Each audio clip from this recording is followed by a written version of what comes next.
మళ్ళా యువకుల్ని ప్రోత్సహిస్తా, యువ రక్తాన్ని ఎక్కిస్తాం, చదువుకున్న వ్యక్తులందరినీ కూడా తీసుకొస్తాం.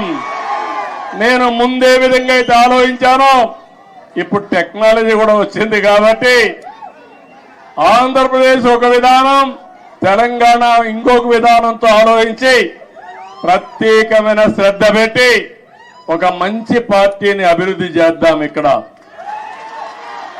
తెలుగుదేశం పార్టీకి ఒక ప్రత్యేకత ఉంది.